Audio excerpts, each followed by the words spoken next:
Parashat Vaishlach, Yaakov va rencontrer Esav qui veut le tuer suite au brachot qu'il lui a utilisé.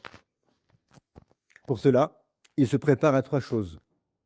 À la tfila, à la prière évidemment, au doron, au cadeau pour amadouer Esav, à la milchama, il est prêt à se battre contre lui. Mais avant cela, la Torah nous raconte que Yaakov, il a combattu le Saro shel Esav, l'ange de Esav. Le passage dit à ce sujet, avec Ishimo ad Amud Hashachar. Un homme a lutté contre lui, contre Yaakov, et ici l'homme, c'est le malach, jusqu'au petit matin. La Gemara dans Choulin Sadik Afalef explique, mais la Med, que ce passage vient nous enseigner, chez Ela Avak Margelotav ad Kisei Hakavod, que la poussière de leur lutte est montée jusqu'au trône céleste. C'est joli, mais en fait, il ne faut pas expliquer évidemment ce passouk au sens propre. Ce n'est pas qu'il y a de la poussière qui est montée là-haut. Je propose l'explication du Sefer Bat Aïn, c'est le Yafet aujourd'hui, que cite Rav Elimelech Biderman, qui explique et fait remarquer que ce passouk ne dit pas que ce qui est monté là-haut, c'est la victoire de Yaakov, le Nitzachon. Non, ce qui est monté là-haut, c'est la poussière de la Milchama. Et le Moussar, il est que ce qui compte ici aux yeux d'Akadosh Baruch Hu, ce n'est pas le fait qu'à la fin, il y a eu un résultat, un Nitzachon. Non, c'est l'effort pour arriver à ce résultat qui est monté là-haut. Et évidemment, le Moussar, il est pour nous. C'est qu'on va dire que notre Yetzirah, c'est un peu comme le malheur chez Esav, comme l'ange de Esav. Ce qui compte, c'est la milchama qu'on engage contre lui. Même si des fois on tombe, et qui ne tombe pas, marqué que le sadique tombe 7 fois et après il se relève, eh bien, il faut savoir que ça fait partie du jeu, ça fait partie de la bataille. C'est une bataille, on va dire, mais ce n'est pas la fin de la guerre. Il ne faut jamais faire youch, se dire « Ah, je suis tombé et je vais tomber, il n'y a pas d'espoir ». Non. Ce qui compte au dire de Baruch Hu, ce n'est pas les résultats de la milchama qu'on a contre le Yetzirah, en l'occurrence, mais c'est les efforts qu'on investit contre notre tendance, contre nos mauvaises midotes, contre les Yetzirah, évidemment, mais contre toutes les pulsions qu'on peut avoir.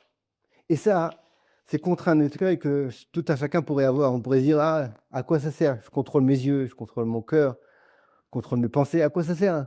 Ça reste en moi, et d'ailleurs, fois, ça peut faire du mal quand on garde les choses. » Eh bien non, le passouk qui vient nous dire que quelqu'un qui fait un effort, comme Yaakov, quelqu'un qui travaille ses midotes, ça monte très très haut, jusqu'au Kisei Hakavod. Parce que ce qui compte, c'est les efforts et pas les résultats. Sinon, Akadosh Baruch Hu, il aurait pu nous faire des robots, on aurait été dans un monde parfait, on n'aurait fait que des choses parfaites. Et ce n'est pas le cas. Akadosh Baruch Hu, ce qu'il recherche, c'est nos efforts. Ce même principe, on le rencontre juste après de cet épisode de Yaakov avec le Saro shel Esav, que le malach, il lui a dit « Lo Yaakov Yehamer et Shimcha ». On ne va plus taper Yaakov parce que ça a une connotation négative. Et là, Israël. Maintenant, désormais, tu vas t'appeler Israël. Pourquoi? Le passage qui dit « Kisarita im Elokim vatuchal ». Parce que tu as combattu contre l'ange d'Akadosh Baruch Hu. Alors, même question, on pourrait poser une question. Pourquoi il y a marqué qu'on s'appelle Israël? Parce qu'on a combattu. On aurait dû marquer parce qu'on a gagné. Kinitzarta. Et bien la réponse, c'est que c'est le même principe. Ce qui compte, ce qui fait le propre d'un juif, d'un Israël, c'est son combat. Le fait qu'il fait des efforts, il investit des efforts, même s'il sait que Bémet, des fois, c'est trop dur, etc., il risque de tomber, il est déjà tombé. Eh bien non. Ce qui fait le propre d'un juif, c'est le fait qu'il y ait un homme d'effort qui investit. Et d'ailleurs, c'est la même chose pour Akadosh Baruch Hu. Dans Yashir Moshe, c'est marqué que Hachem Ish Milchama.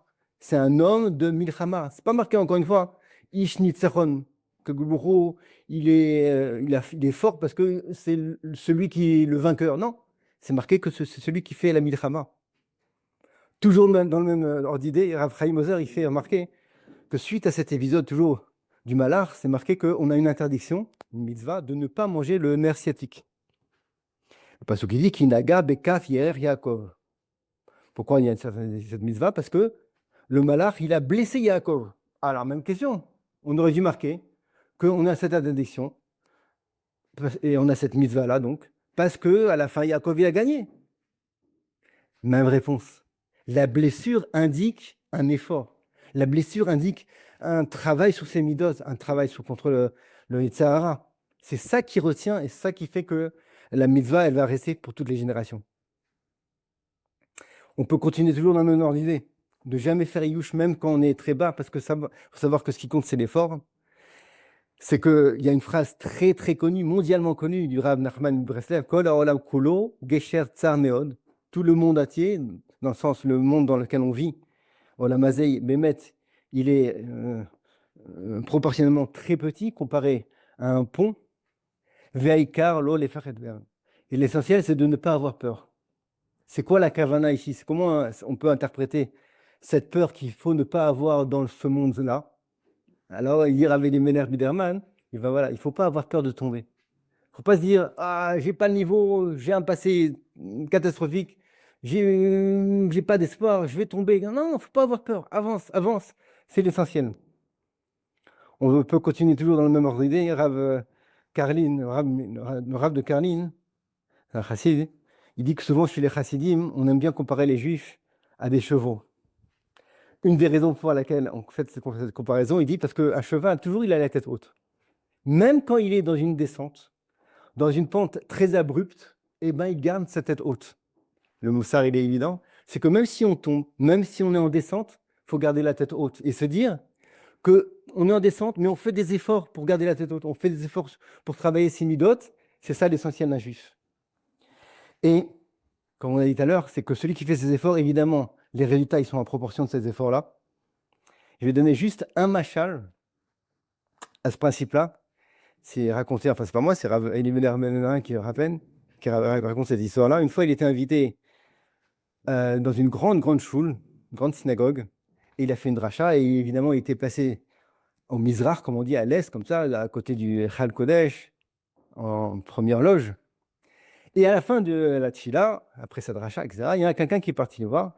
Il me dit, Rav, regardez, c'est quelque chose de très rigolo. Vous étiez au Mizrach pendant toute la tchila, pendant tout votre dracha, et moi, j'étais complètement diamétralement opposé. J'étais au Maharav, au fond de la choule.